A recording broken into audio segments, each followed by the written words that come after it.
स्वागत है आप सभी का A1 उत्तराखंड में। मैं हूं आपके साथ ऋषभ पांडे। बुलेटिन की शुरुआत करेंगे इस वक्त की हेडलाइंस के साथ।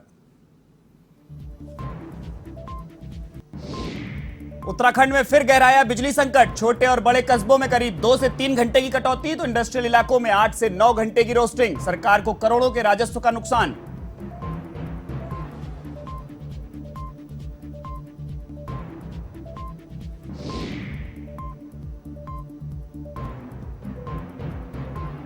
विधानसभा अध्यक्ष ऋतु खंडूडी भूषण का कोटद्वार दौरा। हरियाली सप्ताह महोत्सव में की शिरकत। पौधे लगाकर दिया पर्यावरण संरक्षण का संदेश।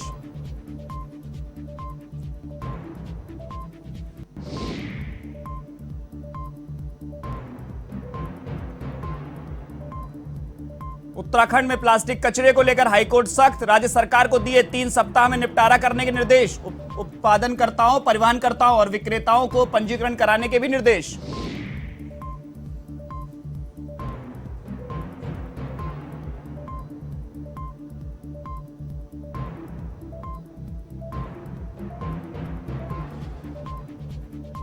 घरेलू गैस सिलेंडर के दामों में हो रही बढ़ोतरी का विरोध। कांग्रेस कार्यकर्ताओं ने अल्मोड़ा में जताया विरोध। पूर्व विधानसभा अध्यक्ष गोविंद सिंह कुंजवाल, अल्मोड़ा विधायक मनोज तिवारी रहे मौजूद।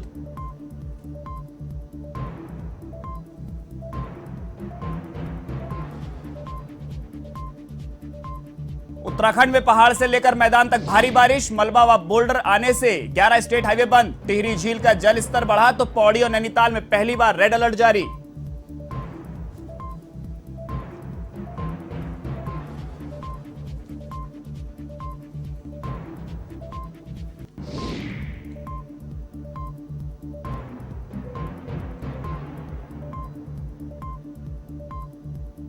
अब खबरें विस्तार से।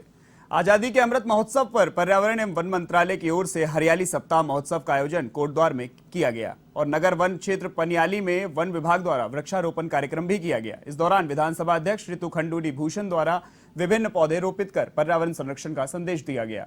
उन्होंने कहा कि जीव सृष्टि की सुरक्षा के लिए आवश्यक है कि सभी लोग पर्यावरण के प्रति जागरूक हों, क्योंकि हम तभी तक सुरक्षित हैं जब तक हमारा पर्यावरण सुरक्षित है।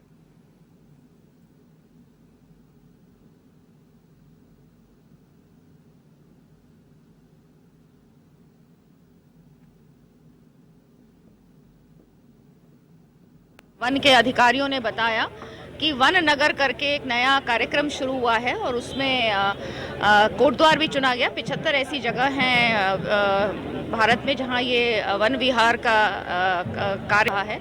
इसमें वृक्ष लगाए जाएंगे। हम सब जानते हैं कि पहाड़ों में और गांव में तो पेड़ पौधे लगाए जाते हैं, लेकिन नगर कहीं ना कहीं छूटते हैं क्योंकि डेवलपमेंट के नाम पर पेड़ पौधों पर हम लोग बहुत ध्यान नहीं दे पाते हैं। 70 से ज़्यादा पेड़ आज यहाँ पर लगाए जाएंगे। उसके बाद उस वन विहार को डेवलप किया जाएगा ताकि वो आम आदमियों के लिए उसमें घूमने फिरने की एक अच्छी जगह बने। जैसे बताया गया, बेंच लगेंगे, उसमें पार्क जैसा बनाया जाएगा। तो मुझे बहुत खुशी है कि ऐसे कार्यक्रम में मैं आज कोटद्वार पर। पूर्व विधानसभा अध्यक्ष गोविंद सिंह कुंजवाल ने गैरसैंण में स्थायी राजधानी बनाने की मांग उठाई है। अल्मोड़ा में प्रेस वार्ता करते हुए पूर्व विधानसभा अध्यक्ष गोविंद कुंजवाल ने गैरसैंण को स्थायी जबकि देहरादून को शीतकालीन राजधानी बनाने की बात कही और भाजपा सरकार पर निशाना साधते हुए कुंजवाल ने कहा कि भाजपा सरकार ने गैरसैंण को ग्रीष्मकालीन राजधानी तो बनाया, लेकिन सरकार सत्र के लिए एक ही दिन बैठी। इसके बाद सरकार का कोई भी मंत्री अधिकारी गैरसैंण में नहीं मौजूद हुआ।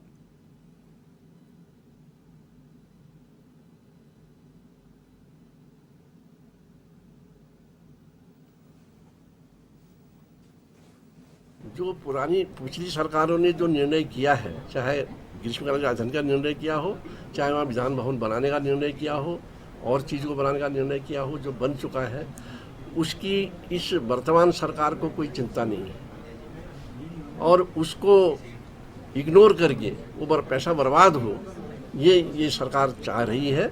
और मैं समझता हूँ ये हमारे विशेष रूप से जो राज्य बनाने की भावना थी उसके ठीक विपरीत भी है। उससे बहुत बड़ा नुकसान इस राज्य को होने जा रहा है। इसको मद्देनजर रखते हुए मेरी ये मांग है कि सरकार स्थायी राजधानी गैरसैंण को घोषित करे और वहाँ पर सचिवालय भवन के लिए पैसा मुक्त करके उसका निर्माण शुरू। हाईकोर्ट ने प्लास्टिक में अपने उत्पाद बेचने वाले उत्पादनकर्ताओं, परिवहनकर्ताओं और विक्रेताओं को 10 दिन के भीतर अपना पंजीकरण उत्तराखंड पॉल्यूशन कंट्रोल बोर्ड में कराने के निर्देश दिए हैं। कोर्ट ने कहा कि अगर यह अपना पंजीकरण नहीं कराते हैं तो सरकार उनके उत्पादों की राज्य में बिक्री पर रोक लगाए। और कोर्ट ने सरकार से 3 सप्ताह के भीतर पूरे प्लास्टिक कचरे का निपटारा कर रिपोर्ट पेश करने के लिए कहा है। सिंगल यूज प्लास्टिक के मामले में दायर जनहित याचिका पर सुनवाई के बाद अदालत ने सरकार सहित सभी पक्षकारों को 3 सप्ताह के भीतर जवाब दाखिल करने के निर्देश दिए हैं।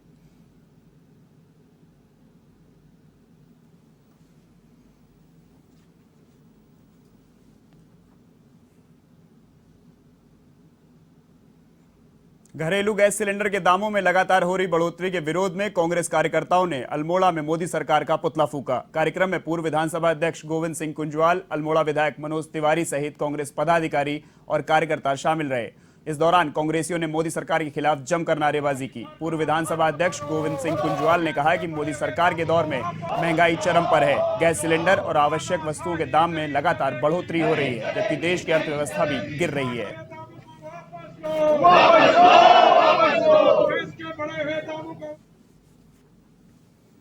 जनता पर महंगाई इतनी बढ़ा करके परेशान करने का काम किया है जिसका बारे में कुछ कहा नहीं जा सकता। अभी हाल में जो है 50 रुपया फिर गैस में बढ़ा दिया।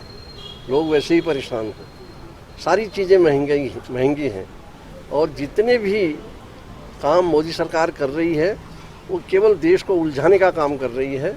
और मैं इतना कहना चाहूँगा कि गरीब आदमी अगर यही महंगाई लगातार बढ़ती गई और जिस तरह से रुपया हमारा गिरता जा रहा है, बेरोजगारी बढ़ती जा रही है, जो श्रीलंका में स्थिति पैदा हुई वो हमारे देश में पैदा न हो, ये स्थिति देश में बनते जा रही है। इससे सावधान रहने की आवश्यकता।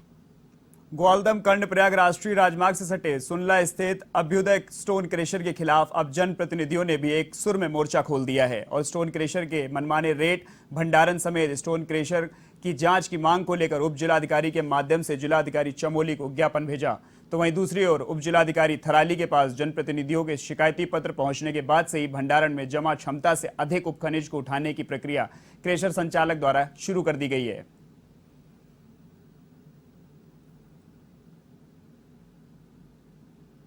हमारे जो कुछ प्रधान लोग हैं और कुछ हमारे पार्टी के कार्यकर्ता हैं, तो इनका ये कहना है कि जो हमारे रेत महंगा कर रखा है, तो सभी का कहना ये है कि इसमें रेत जो महंगा कर रखा है वो कम करने की मांग कर रखी है। अगर कम ना करे तो इसमें कार्रवाई की जाएगी। एसडीएम साहब जी जाते हैं, ये तहसीलदार साहब जाएंगे, तो किस प्रकार की जांच वो करते हैं उसमें वो भी कार्रवाई करें और हम भी उनके साथ हैं और हम भी कार्रवाई करेंगे इसके खिलाफ। लोग आए थे और इनके द्वारा एक ज्ञापन दिया गया जिलाधिकारी महोदय को, जिसको हमने कल ही भिजवा दिया है और इस पर मैंने तहसीलदार और जो खनन अधिकारी हैं उनको भी मैंने अपनी तरफ से भी इसमें कार्रवाई करते हुए उनको इसमें जाँच करने के लिए कह दिया है, ताकि वो चेक हो जाए कि हमारे अनुसार चीज़ें हैं। समय पर चेकिंग होती रहती है। अभी हमने 1 महीने पहले भी इसको चेक कराया था, तब उस समय ऐसा कोई मामला संज्ञान में नहीं था। सभी अधिकारी हैं वही इसको बता पाएंगे कि उसका अनुज्ञा पत्र में उनको कितने की परमिशन मिली है उसी से। ऋषिकेश के बनखंडी गली नंबर 7 में 1 महीने से नलों से सीवर का गंदा पानी आने से लोग पेयजल को तरस रहे हैं, जिसकी स्थानीय लोगों ने क्षेत्रीय पार्षद और जल संस्थान को शिकायत की। इसके बावजूद पार्षद और जल संस्थान के अधिकारी मूक दर्शक बने हुए हैं। दरअसल सीवर का पानी नलों में आने से कई बीमारियां फैलने की आशंका बनी हुई है। ऐसे में लोगों ने जल संस्थान के खिलाफ लोगों में आक्रोश देखने को मिल रहा है। इस संबंध में जब जल संस्थान की जूनियर इंजीनियर पिंकी चंद से बात की गई तो उन्होंने गली में पानी की सप्लाई टैंकर से करने की बात बताई। उन्होंने कहा कि सीवर लाइन चोक होने की वजह से घरों में गंदा पानी पेयजल सप्लाई के साथ जा रहा है। समस्या के समाधान के लिए जल संस्थान की ओर से कार्य लगातार जारी है। साथ ही उन्होंने जल्द ही समाधान करने का आश्वासन भी दिया है। हमारे क्षेत्र में जो बनखंडी में हम रह रहे हैं, गली नंबर 7 में गंदा पानी आ रहा है। 1-1.5 महीने से मजबूर हो रहे हैं। हम बाजार से कैंपर मंगा के पीने का पानी रख रहे हैं, उसी में ही खाना बना रहे हैं और घर के अंदर भी पानी अगर हम मोटर चलाते हैं तो पूरे घर में बदबू हो रही है। इतना गंदा पानी, हम पूरा परेशान है, बच्चे बीमार, हम बीमार। सबके पेट में दर्द हो रहा है, इन्फेक्शन फैल गया। जल निगम में कोई सुनवाई नहीं कर रहा। लगभग 1.5 महीने से हम इतने परेशान हो रखे हैं। ये सीवर का पानी हमारे नलों में आ रहा है। ये मैं निर्मल हॉस्पिटल में मैंने आपकी रिपोर्ट भी दिखा दी है।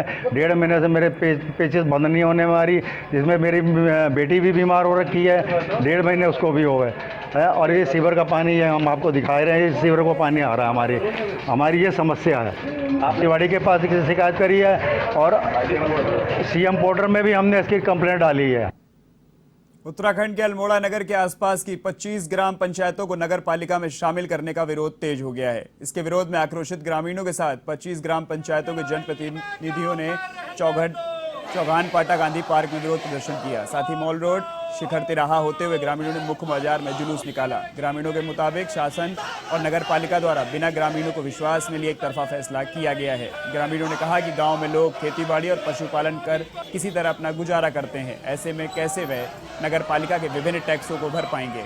वहीं ग्रामीणों ने नगर पालिका के फैसले को वापस नहीं लेने पर उग्र आंदोलन की चेतावनी भी दी है।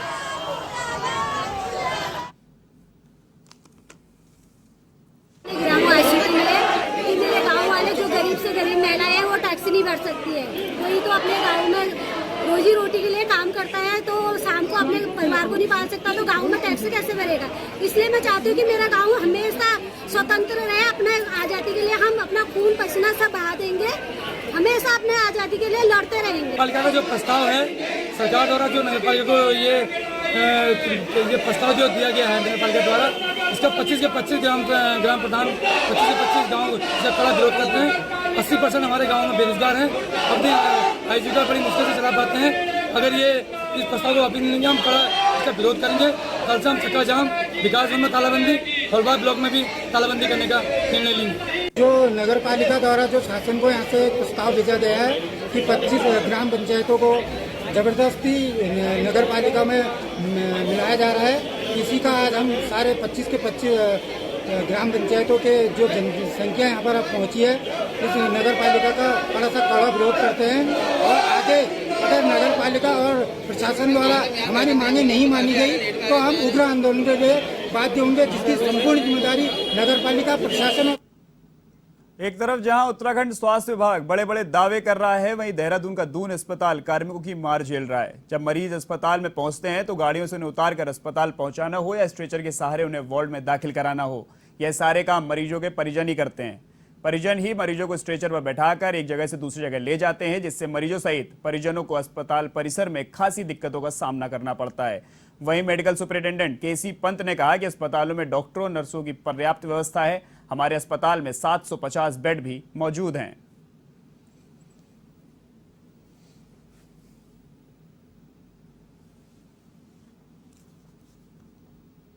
हमारे अस्पताल में वर्कलोड बहुत है, बेड्स हमारे 750 हैं, ऑपरेशन डेली होते हैं, मरीज़ हमेशा भर्ती होते हैं।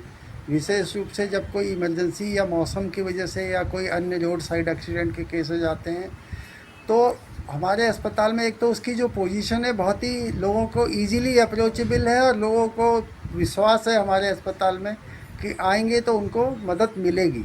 इस वजह से हमारा वहाँ हॉस्पिटल में आना जाना बहुत लगा रहता है।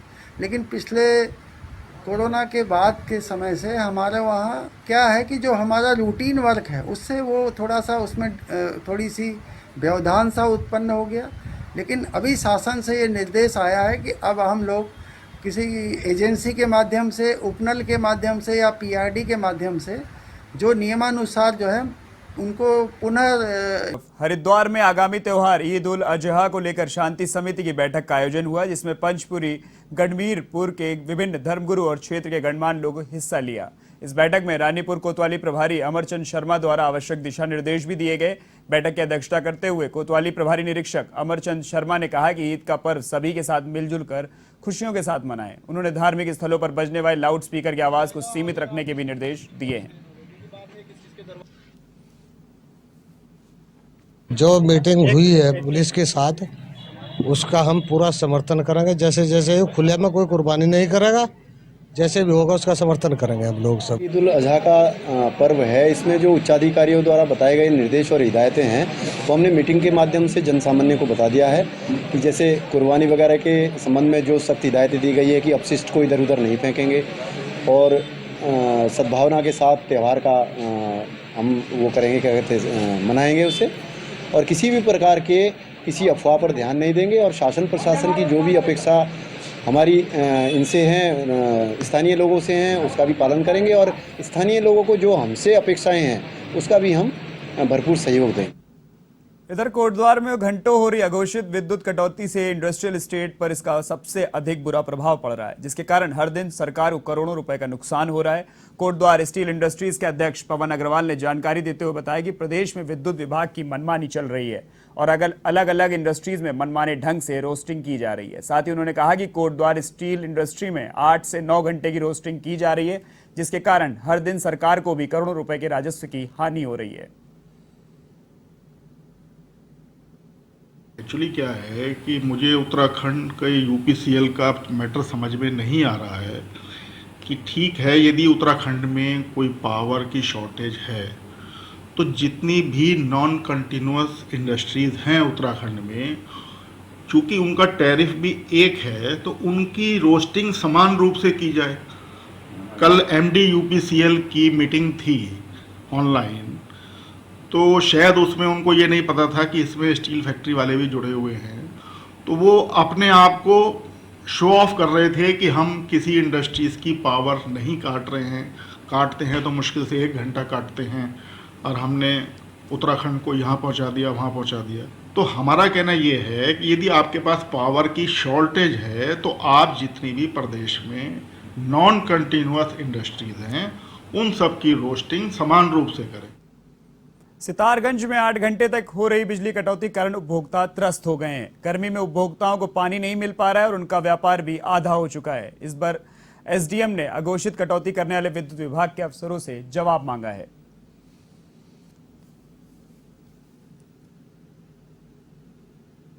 संगठनों से और सोशल मीडिया के माध्यम से भी, और लगातार हम लोगों के पास भी जो जनमानस है वो लगातार शिकायत कर रहे हैं कि अघोषित कटौती की जा रही है क्षेत्र में। इसके संबंध में आज एक बिजली विभाग के अधिकारी को तलब किया गया था, जिसमें ये तथ्य सामने आए हैं कि कोई जो भी कटौती क्षेत्र में की जाती है उसके संबंध में पहले से किसी को भी अवगत नहीं कराया जा रहा है और कटौती भी जो है वो बहुत अधिक की जा रही है। तो इसके संबंध में नोटिस दिया है, अगर संतोषजनक उत्तर नहीं मिलता है तो फिर अग्रिम कार्रवाई नियमानुसार की जाएगी। इधर यमुना घाटी में आई मूसलाधार बारिश ने घाटी के लोगों के साथ साथ किसानों के भी पुराने जख्म हरे कर दिए हैं। यमुना घाटी से लेकर टोंस घाटी तक बारिश ने खूब तांडव मचाया और नौगांव ब्लॉक के खाटलपट्टी, चोपड़ा, न्यूड़ी, देवल, कलोगी सहित आधा दर्जन से ज्यादा गांवों के किसानों की खेती में की गई मेहनत पर बारिश ने पूरी तरह पानी फेर दिया, जिससे किसानों को दोहरी मार झेलनी पड़ रही है। काश्तकार अब सरकार से आपदा प्रभावित क्षेत्रों का प्रशासन से मुआयना करवाकर समस्या का समाधान करने की मांग कर रहे हैं।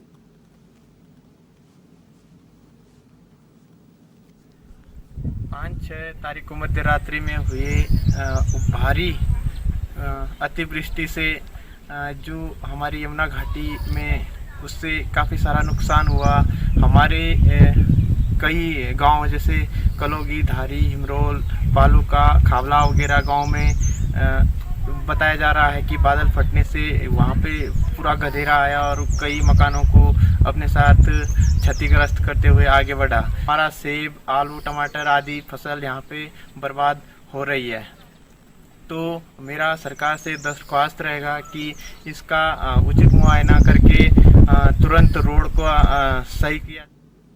इधर हल्द्वानी सहित आसपास के इलाकों में भारी बरसात शुरू हो गई है। सुबह से ही हो रही बरसात से आम जनजीवन पूरी तरह अस्त व्यस्त हो गया है। जगह जगह जलभराव से लोगों के घरों और दुकानों के भीतर तक पानी घुस गया। नगर निगम के नाले और नहर सफाई के दावों की पोल भी खुल गई।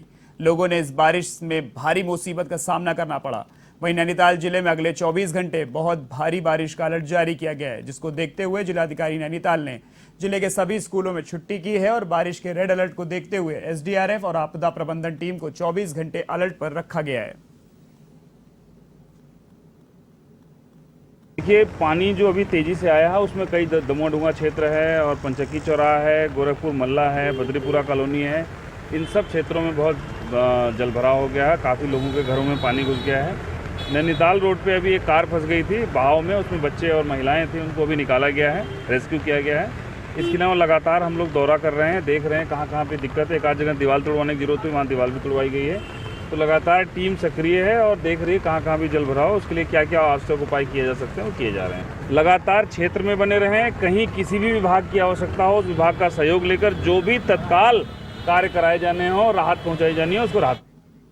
मौसम विभाग ने उत्तराखंड के पौड़ी और नैनीताल जिले के कुछ स्थानों पर शनिवार को भारी बारिश का रेड अलर्ट जारी किया है। वहीं देहरादून, टिहरी, हरिद्वार, उधम सिंह नगर, चंपावत, अल्मोड़ा, बागेश्वर और पिथौरागढ़ जिले में भी भारी बारिश को लेकर ऑरेंज अलर्ट जारी किया गया। इसको लेकर नैनीताल, पौड़ी और पिथौरागढ़ में पहली से 12वीं तक के स्कूलों में छुट्टी भी घोषित कर दी गई है।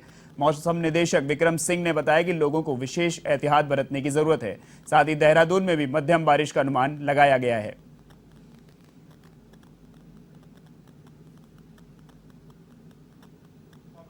जाएंगे तो जो बारिश की एक्टिविटी वो काफ़ी बढ़ जाएगी और उसकी वजह से जहां हल्की से मध्यम बारिश है सभी जगहों में मिलेगी।